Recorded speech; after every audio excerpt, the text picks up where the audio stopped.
Something truly remarkable occurred this week. Donald Trump conducted a cabinet meeting. You know, the kind of orchestrated gatherings where he sits at an absurdly long table encircled by yes men, agreeing with whatever nonsense he utters. But this time, things didn't unfold as expected. Because halfway through his incoherent comments on trade agreements and imaginary economic successes, Fox News did something they rarely do. They cut away. They simply stopped broadcasting it, switched to a commercial, and returned with a Fox News update about virtually anything else. Now, when your own propaganda channel, the network that spent years defending your every statement, justifying your every wrongdoing, sanitizing your every authoritarian impulse, decides they can't show you to their viewers anymore, that says everything about our current situation. This isn't Fox safeguarding Trump. This is Fox shielding their audience from Trump, because what they observed in that cabinet room was a man in clear, undeniable mental and physical decline. And even they understand you can't spin what's obvious to everyone. Let's examine what truly happened in that meeting, because the clips that did leak out are genuinely alarming. Trump tried to interpret recent economic data, and I use the term interpret loosely here. What he actually did was ramble off random numbers, mix up countries with corporations, and at one point completely lost track of his point mid-sentence. He stated, and I quote, "We're bringing back $400 billion, maybe $500 billion, some say $600 billion, from China, from Canada, from the European Union, which is essentially Germany, if you think about it. And nobody has ever seen numbers like this. The biggest numbers in history. None of this makes any sense. Those aren't policy positions. That's not even spin. That's a man grasping at numbers he believes sound impressive while being utterly clueless about what he's actually talking about. But it's not just the words. Observe his physical demeanor, the way he clutches the table, the way he leans forward as if needing the furniture to stay upright, the way his aides, Caroline Levitt, Stephen Miller, whoever's present, watch him like nurses monitoring a patient, ready to step in if necessary. And afterward, he didn't take questions. He didn't approach the press pool. His team hurried him out of there as swiftly as his declining body could manage, because they know. They all know. Here's what's become crystal clear. Donald Trump's staff isn't serving him anymore. They're managing him. There's a distinction.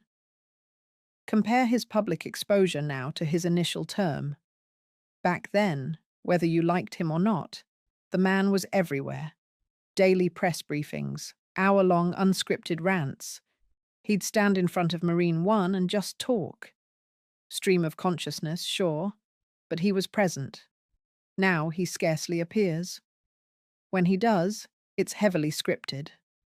Teleprompter for comments that would have been off the cuff in 2017. Pre-screened questions only. Limited. Media access. And the instant anything deviates from the script, they pull him. Why?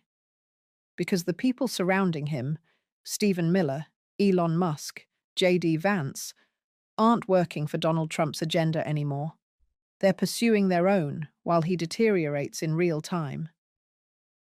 There was recent reporting about Miller running a separate communication channel with Trump, feeding him information throughout the day, essentially creating a shadow command structure that bypasses the official White House.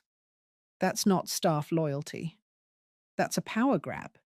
That's someone positioning themselves as the actual decision maker while the nominal president declines. Elon Musk has openly contradicted Trump's statements on policy. J.D. Vance is already doing separate interviews portraying himself as the administration's steady hand. These individuals aren't serving Trump. They're exploiting him.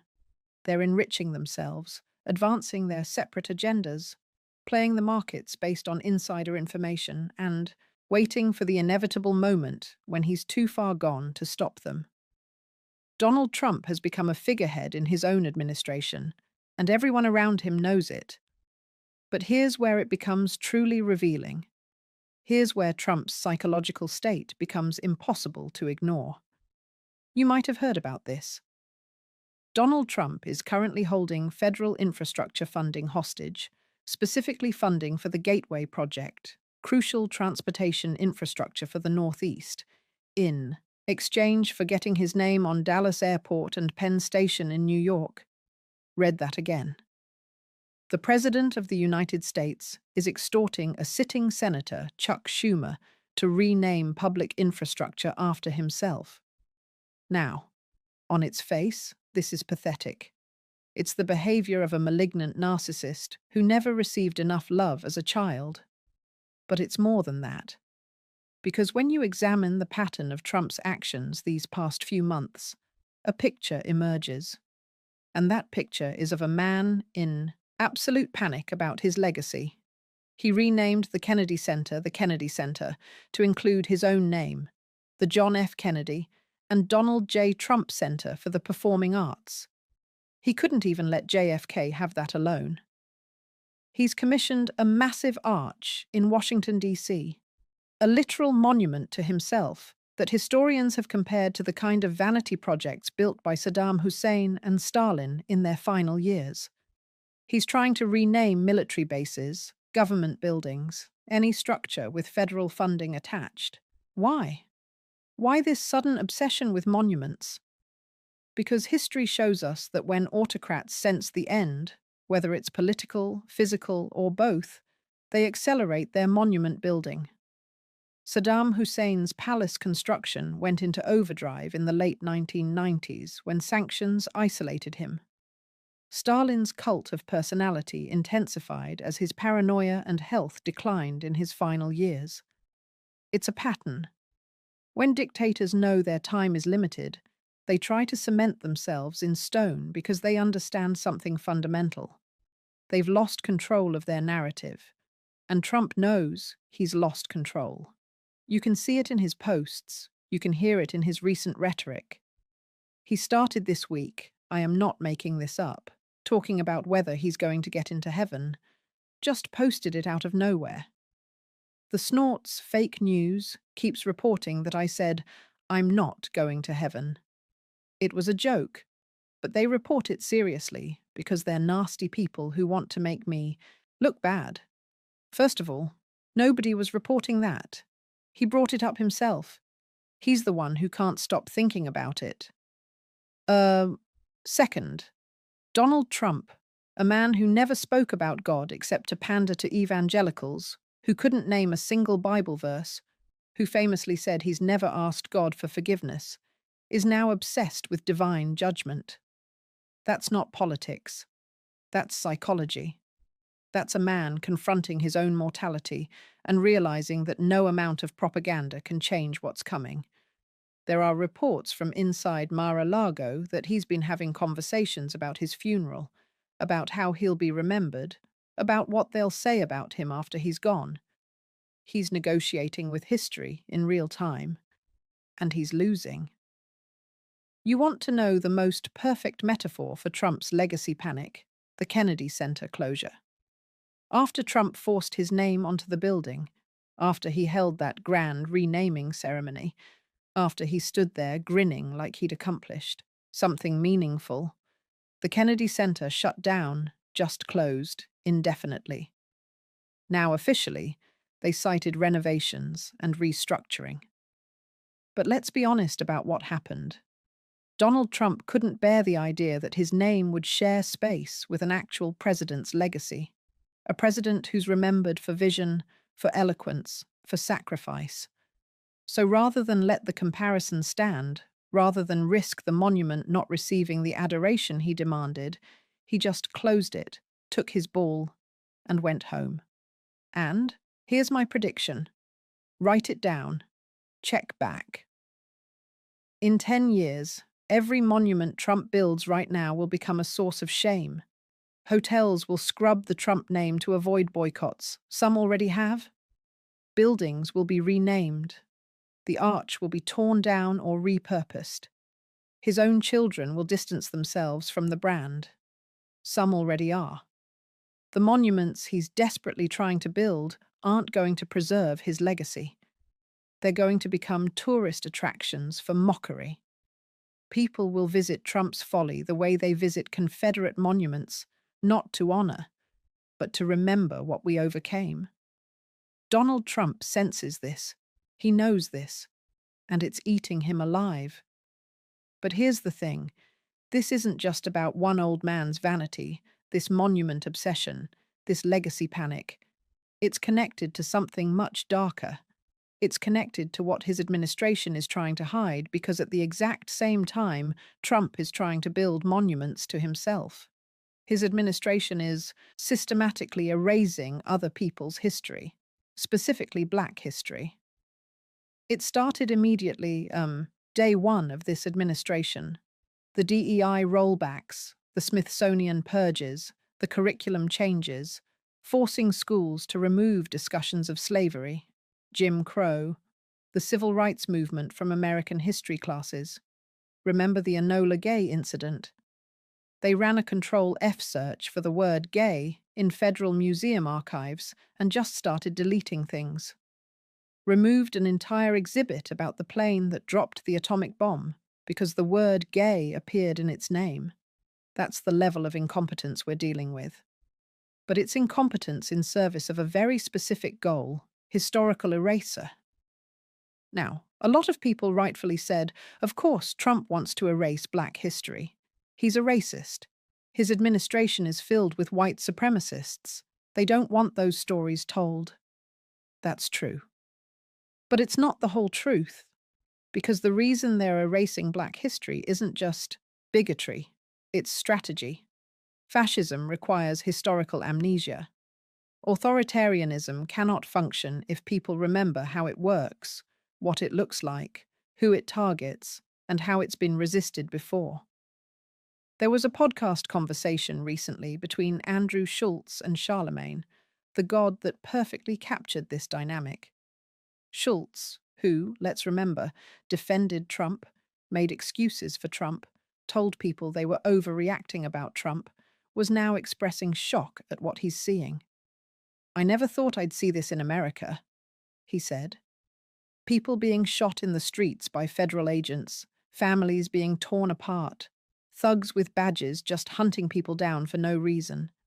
And Charlemagne said something so simple, so obvious, so devastating, you never thought it would happen to white people. Because here's the reality. This is American history. This has always been American history. Where do you think policing in America comes from? Slave patrols. That's it. That's the origin story. Armed men empowered by the state to hunt down Black bodies, return them to captivity, terrorize communities into submission. That's where American policing started. The ICE raids happening right now. Agents breaking into homes without warrants, tearing families apart, disappearing people into detention centers. That's not new. That's a photocopy of fugitive slave laws. Federal agents empowered to hunt human beings across state lines and return them to bondage. The militarized police beating protesters in the streets, the surveillance state tracking activists, the criminalization of mutual aid. Black Americans have been experiencing this for 400 years. Indigenous Americans wrote the manual in blood. What's happening now isn't Trump inventing American authoritarianism. It's American authoritarianism finally coming for everyone. And that's why they need to erase Black history. Because if Americans knew that history, if they really understood it, they'd recognize what's happening right now. If we knew Frederick Douglass, we'd know how to speak truth to power. If we knew Harriet Tubman, we'd know how to build underground networks of resistance. If we knew Ida B. Wells, we'd know how to document atrocities and force the country to confront them. If we knew Fannie Lou H.R., we'd know how to organize at the grassroots level and challenge corrupt systems. If we knew the Black Panther Party's free breakfast program, we'd know how to build mutual aid, networks that make us less dependent on a government that wants us desperate. If we knew the labor movements led by Afip Randolph and Bayard Rustin, We'd know how to shut down the economy when power refuses to listen. They're not erasing history because they hate the past. They're erasing it because they fear an informed future. They're terrified that if you knew how Black Americans resisted slavery, Jim Crow, mass incarceration, you'd know exactly how to resist them. That's why Trump's monument building and history erasing are two sides of the same authoritarian coin. Build monuments to the regime, erase monuments to resistance, control the past, control the future. Except it's not going to work. Because here's what Donald Trump can't seem to understand. His legacy is already written. It's done. Finished. No amount of marble or alabaster or renamed airports is going to change it. January 6th will be studied for centuries, not as a patriotic uprising, not as a protest gone wrong, but as a fascist coup attempt by a president who refused to accept electoral defeat. Your face will be next to the word insurrection in history textbooks forever.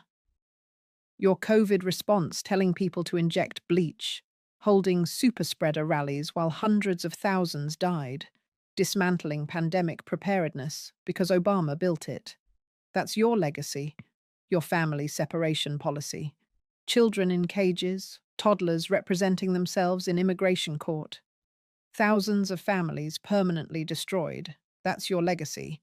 Your 2 impeachments, your 34 felony convictions, your sexual assault adjudication, your fraud convictions, your theft of classified documents. That's your legacy. Future generations aren't going to ask, was Trump a great president? They're going to ask, how the poor twin did Americans fall for this twice? Your name isn't going to be synonymous with greatness. It's going to be synonymous with American decline, democratic backsliding, and the con artist who almost destroyed the republic. Every monument you build is one more thing to tear down. Every name you slap on a building is one more reminder to scrub away. Every arch you commission is one more structure. Future generations will demolish. That's your actual legacy. And you can't change it. But you want to know what the real monument to this era will be. It's not going to be your arch. It's not going to be your renamed airport. It's going to be the resistance. The millions of women who marched the day after your inauguration and kept marching. The sanctuary cities that refused to become extensions of your deportation force. The election workers who defended democracy while you sicked a mob on them. The journalists you called enemies of the people who kept reporting truth anyway. The lawyers who filed lawsuit after lawsuit to stop your worst abuses. The mutual aid networks that fed people when your government shut down. The young people organizing climate strikes while you gutted environmental protections. The families torn apart by ICE who are fighting to be reunited. The trans kids you tried to erase who refused to disappear. That's the monument. That's what's going to be taught. Not your buildings, not your speeches, but the fact that millions of Americans looked at your authoritarianism and said, no, not here. Not us. Not ever. The monument to this era is every person who resisted. And that monument is being built right now in real time by all of us. Which brings me back to Chuck Schumer and that airport naming scheme. Senator Schumer, you have one job right now, one very simple job. Do not negotiate with terrorists. Do not build monuments to tyrants. Do not give this man one more inch of legacy preservation while he's actively dismantling American democracy. The answer to Trump's extortion should be simple. No.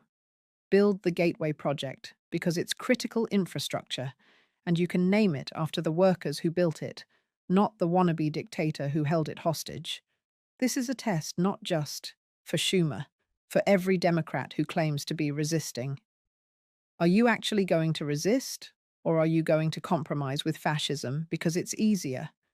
But more than that, this is a test for all of us because Trump's team is counting on our exhaustion. They're counting on our amnesia. They're counting on us to forget how we got here and who showed us the way out. So here's what we do. We document everything, every abuse, every lie, every crime. We create the record they're trying to erase. We learn the history they're trying to hide. Read Frederick Douglass, read James Baldwin, read I.D.B. Wells, read the scholars they're purging from universities. Learn the resistance strategies they don't want you to know. And we build the counter-narrative right now while they're still in power, so that when this era ends, and it will end, the history that gets taught is the true one. Not Trump's fantasy, not his monuments, but the real story of what happened and how we survived it. They want us to forget. Our job is to remember everything. If you made it this far, you're part of the resistance. You're part of that counter-monument we're building, and I hope you'll keep building it with me. Hit that subscribe button. Leave a like on this video. It helps us reach more people who need to hear this. And if you stuck around to the end, drop a blue heart in the comments so I know you're out there fighting. Chuck Schumer, do the right thing. No airports, no monuments, no negotiations with autocrats.